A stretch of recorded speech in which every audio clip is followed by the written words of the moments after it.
Kaka, weka simu pembeni, usije ukasema na kuonea. Relax kaka, mimi ni bingwa wa muda wote. Yaani naweza nikakupiga goli za kutosha, tena kwa kutumia mkono mmoja. Kaka, usinichukulie poa bwana. Unawezaje kucheza na mimi kwa mkono mmoja? Au nadhani mimi ni zile pisi zako? Sasa mambo ya pisi zangu yameingiaje hapo? Sio kwa ubaya, sema unajua nini kaka? Zile toto zinazozifanya sio poa kabisa. Ushaanza sasa. Hamna kaka, wale watoto nao wana mioyo pia. Halafu kibaya zaidi, kila mmoja anakupenda. Yaani wote wamekufa wameoza. Sasa siku wakija kujua, si unaweza ukawaua watoto wa watu kwa pressure. Sikia Sam, mimi hao watoto na wamudu vizuri na hakuna atakayeshtukia mchezo. Sawa kama hivyo ndio ulivyoamua, maana mimi siwezi nikakupangia maisha yako. Mbona una wasiwasi sana na mahusiano yangu? Au ulikuwa unataka kunishauri nini? Hebu nishauri, huenda ushauri wako ukawa mzuri.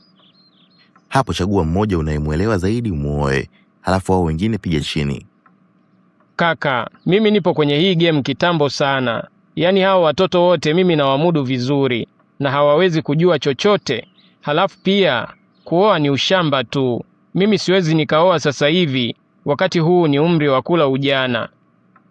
Ila kaka, angalia pia madhara utakayopata wakigundua. Kumbuka wanaweza kukuchafua mtaa mzima na kufanya upoteze heshima yako. Kaka, mimi najikubali. Yaani hata dunia nzima ikijua, mimi wala sijali. Cha msingi ni kwamba naishi maisha ninayoyataka.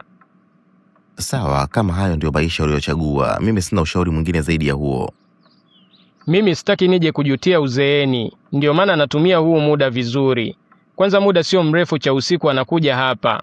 Kwa hiyo tumalizie hii game ya mwisho ili niweke mazingira vizuri.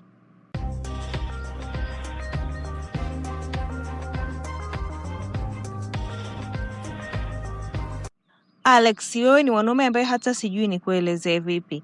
Ila kiufupi tu najiona nimepata mume bora kutokana na mapenzi unayonipa. Asante sana mpenzi, lakini naomba utambue kuwa wewe ndiye mwanamke pekee niliye naye, na ndio maana nakupa mapenzi ya dhati, maana muda wote natamani kukuona ukiwa na furaha. Wow, nakupenda sana Alex. Nakupenda pia. Halafu nimekumbuka kitu. Hivi tukifunga ndoa honeymoon tunaenda wapi? Chaguo ni lako mpenzi. Mahali popote utakapotaka twende tutaenda. Iwe Dubai, Marekani, sijui Zanzibar, au hata ukitaka twende hapo mtaa wa pili ni wewe tu. Basi mimi nitafanya uchunguzi halafu nitakwambia mapema twende wapi. Okay, ngoja niingie uwani mara moja na kuja. Sawa mpenzi, fanya haraka. Okay.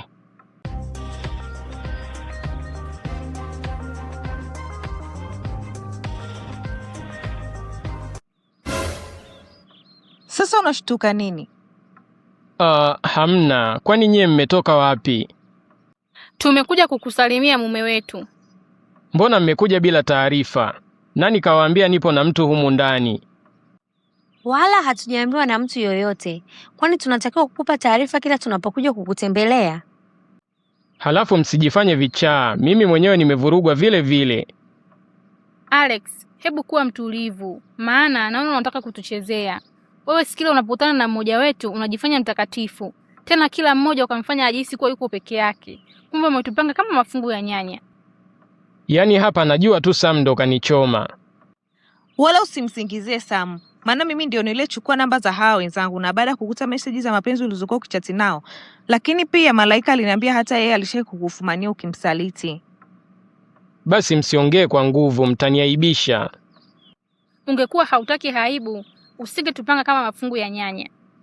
Afadhali umetuita hapa cha usiku.